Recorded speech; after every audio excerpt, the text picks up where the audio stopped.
Elias sat on the edge of the smooth, iridescent floor of his cell, kicking at the walls as though his tiny, frustrated foot could somehow dent the alien crystal that formed them.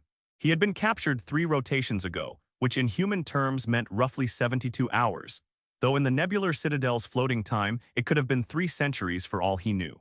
The air inside the cell pulsed faintly, vibrating with the hum of energy running through the walls, and occasionally a spark of light danced across the bars like it had a sense of humor. Elias had tried to figure out if the bars were sentient. He had stared at them long enough to swear they winked at him once or twice. Great, he muttered to himself. Even the prison is mocking me now. At least back on Earth, prison bars were only judgmental, not sentient. Across the corridor, the alien guards patrolled in perfect synchronization. Their elongated limbs moved with a mechanical grace, but Elias noticed their eyes, the ones that gleamed like polished gemstones, sometimes lingered on him with a curiosity that made his stomach knot. Not fear exactly, curiosity, which was worse in a way. He could handle fear. He couldn't handle being stared at like he was a poorly wrapped gift at a cosmic yard sale. He adjusted his uniform, which itched in all the wrong places, and attempted a nonchalant posture, reminding himself that humans, statistically speaking, were supposed to look confident even when they had no reason to. He was still mid-thought when a hush fell over the corridor, like the air itself had realized someone important was coming. The doors at the far end shimmered and then parted with a quiet, liquid sound, and in she walked. The Queen. The rumors had been true. She was impossibly tall, moving with a fluid elegance, robes that seemed spun from the light of dying stars and long ears that arched high above her head, twitching in ways that suggested both acute awareness and subtle amusement. Her presence made Elias feel like a human-sized peanut suddenly expected to understand the physics of the cosmos. She stopped in front of him and regarded him with an expression that was hard to read, serious, playful, and entirely alien all at once. Elias cleared his throat, which sounded embarrassingly loud in the silence. Good morning, he offered, because clearly greetings were universal. Or not. The Queen raised an eyebrow, the long ear closest to him twitching as if acknowledging a joke only she could hear. Do humans really start sentences with uncertainty? She asked, her voice smooth, melodic, and unsettlingly amused. Elias blinked. Mostly, he admitted. And sometimes with sarcasm. You can't really survive this species without it. For a moment she tilted her head, and the light caught her ears, tracing the curves in a way that almost made them look like delicate antennae picking up wavelengths of emotion Elias couldn't perceive. Curious, she murmured. I expected your kind to be louder, more dramatic. She leaned closer. But you carry subtle panic very well. It is almost entertaining. Elias opened his mouth to answer, but no words came. He settled for a strained cough. The guards, ever disciplined, shifted uneasily, uncertain whether to intervene or simply stand back. It wasn't often their queen engaged directly with a prisoner, much less spoke with him as though he were a slightly bothersome companion rather than a condemned human. So she continued, pacing slowly around him. You were captured during the skirmish on Valor IX. Tell me, do humans enjoy being captured, or is it merely a rite of passage? Elias swallowed. He had faced worse questioning, but not from someone who made it sound like an academic curiosity rather than a life-or-death interrogation. Depends on the coffee situation, he said, earning a subtle, almost imperceptible twitch from one of her ears. No coffee, not much fun. Lots of paperwork and existential dread, though that's kind of a given. The Queen considered this. Fascinating, she said. Your priorities are oddly specific yet comprehensible. I once observed a human attempt to calculate the trajectory of a thrown apple, hours of effort and laughter when it fell slightly off course. I admire this. Elias snorted despite himself. I'm glad to provide entertainment. Cheap human entertainment coming right up. She circled him like a cat, observing him, measuring him with her gaze that seemed to pierce through more than just flesh. The tension in the corridor, the weight of imprisonment, began to dissipate, replaced by something stranger. A sense that she was enjoying this. Not cruelty, not pity, but amusement, a rare, almost human emotion in an alien queen. And then without warning she stopped, bent slightly at the knees and whispered, Rise, Elias of Earth, you are free. Elias blinked. I am what now? Free, she repeated, her long ears flicking in satisfaction. No chains, no imprisonment, you may leave. The guards will follow your exit, but they are instructed to act as though nothing unusual has occurred. The guards, trained to respond without question, looked stunned. They glanced at each other, whispered through telepathic murmurs that Elias could barely comprehend, and then returned to their positions, masks of discipline barely concealing bewilderment. Elias, still trying to process the word, shuffled toward the door. Thank you, he asked cautiously. I mean, not that I mind being locked up, but this is new, surprising, highly irregular. Probably illegal by some universal statute somewhere. The queen smiled, a slow, deliberate curve of lips that carried centuries of authority and a hint of mischief. Legality is a matter for the lawyers and the counselors, she said. I am guided by preference, observation, and the occasional curiosity about human resilience. And you amuse me. Elias, unable to resist, muttered under his breath, I should start charging admission for this. The queen's eyes twinkled. Her ears flicked in a gesture Elias came to interpret as laughter. As he stepped out into the glowing corridors of the nebular citadel, past floating gardens that drifted like clouds in a sunless sky, and past sentient machines that offered unsolicited commentary on his awkward gait, Elias realized that his captivity had not ended in the usual despair. Instead, it had ended with a queen's peculiar favor, a mixture of amusement, curiosity, and something else he could not yet name. Somewhere above, the citadel's artificial stars blinked in silent approval or mockery. Elias wasn't sure which.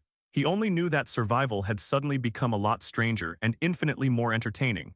By the time he reached the exit to the outer city, he had a fleeting, slightly alarming thought.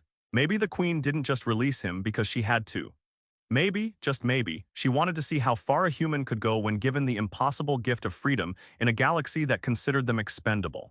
And if he was lucky or unlucky, he would discover the answer soon enough. Elias stepped into the corridor outside his cell, the walls humming faintly as if acknowledging his unexpected liberty. The air smelled faintly of ozone and something sweet, like alien honey collected from bioluminescent flora. He looked around cautiously, half expecting the guards to grab him, half expecting a trapdoor to open beneath his feet.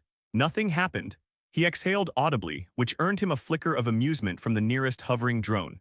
It circled him slowly, buzzing like it wanted to deliver a snarky commentary on his posture. Don't knock the walls or I'll tell the queen you're disrespecting her architecture, the drone said in a voice that somehow sounded like a mix of a chipper librarian and a stand-up comedian. Elias froze. I didn't, he started, but the drone zipped ahead, clearly uninterested in further discussion. The queen emerged silently from the shadows, robes catching the soft glow of the corridor, her long ears flicking in perfect synchrony as she moved. You'll find the city outside. Interesting, she said, her voice calm, carrying that same undercurrent of amusement that made Elias feel like he was simultaneously invited and interrogated. Do not touch anything you do not understand. Do not touch anything, Elias repeated aloud. Got it, totally reasonable, except for doors, right? They seem like doors should be touchable, or is that an alien thing too? What? The queen's eyes narrowed just slightly, though there was no malice in the gesture. Her ears twitched. Humans and their obsession with doors, fascinating. They walked in silence for a while, though silence in the nebular citadel was never truly silent. Bioluminescent flora lined the corridors, pulsing gently, emitting a soft, rhythmic glow. Occasional streams of floating light, like miniature auroras caught in bottles, drifted lazily along invisible currents, illuminating mosaics that shifted subtly depending on the viewer's position. Elias tried to take it all in, tripping slightly over a low-gravity patch that sent him drifting a few centimeters before he caught himself. Okay, gravity is weird here, he muttered.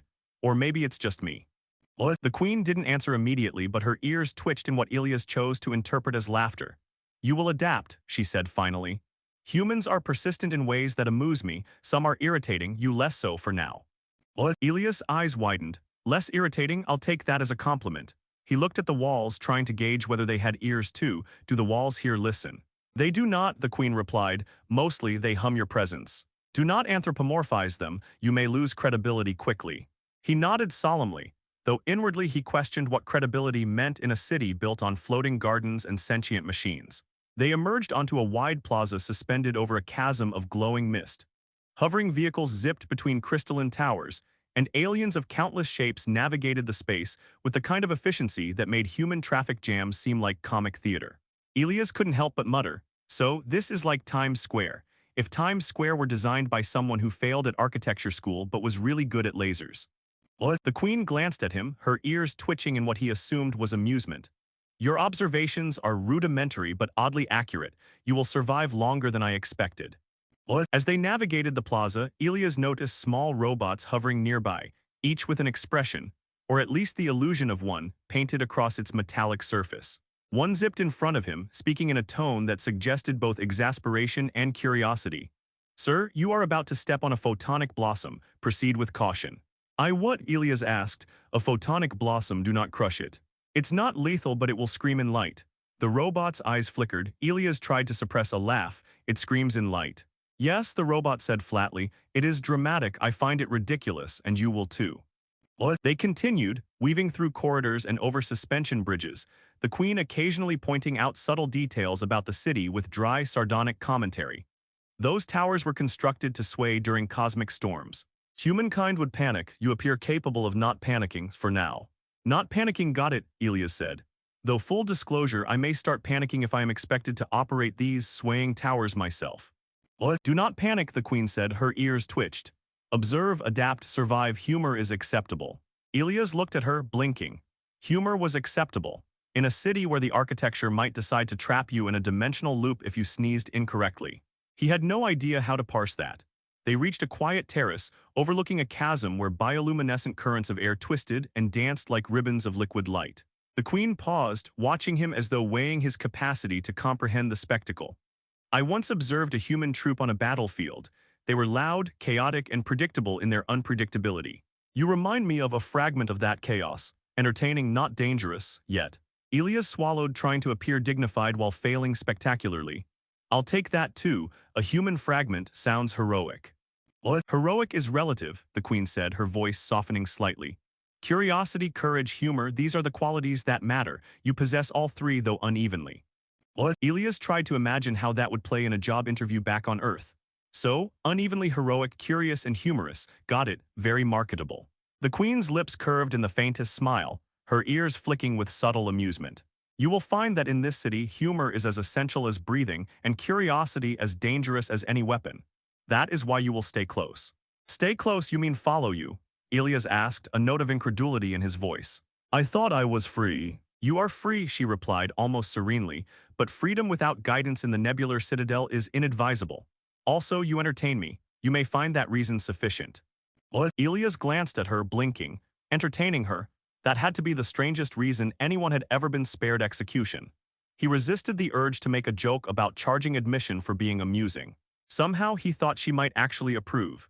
They continued, the Queen pointing out subtle details of alien technology with sardonic asides. The bioluminescent flora here will occasionally mimic emotions of nearby sentient beings. Observe the blossom ahead, notice how it flickers when you speak.